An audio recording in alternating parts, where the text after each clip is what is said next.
welcome to Medical Dialogues. I am Dr. Nandita Mohan, and today we have with us Dr. Rita Bakshi, who is the chairperson and a senior IVF specialist and gynecologist in South Delhi. She's done her obstetrics and gynecology, and she's also done the ART from Singapore and endoscopy course from Germany. So, welcome to Medical Dialogues, ma'am. It's a pleasure to be interviewing you here today. Thank you. It's such a pleasure to be here myself. Great. Now, ma'am, I'll be talking to you in detail about IVF because that's the need of the hour, as you mentioned. There's something known as egg freezing that we've heard a lot about. So, anything that you would want to add on to it, anything that you would want to say to the younger female population, any message that you would want to give out to them?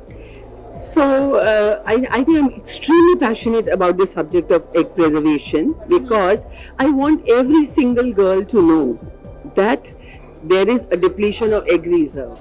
Okay, now we know everybody is marrying late, careers, whatever, but there is a good decline of reserve after 35. So if you've not found the right partner till 35, or if you're not getting along with your partner, so it's time to preserve your own genetic material if you want to have a baby later, because if you preserve, even after 10 years, they are still going to be the same age at the age at which you preserve.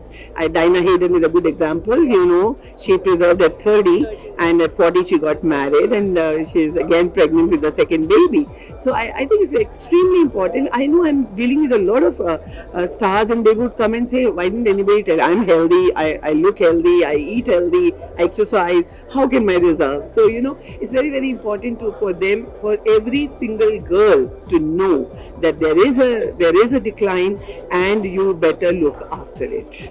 Great. So thank you so much for joining us at Medical Dialogues, ma'am, and we wish you all the best so that more and more awareness is created among the young generation and more and more people get into egg preservation as well. Thank you so much. Thank you.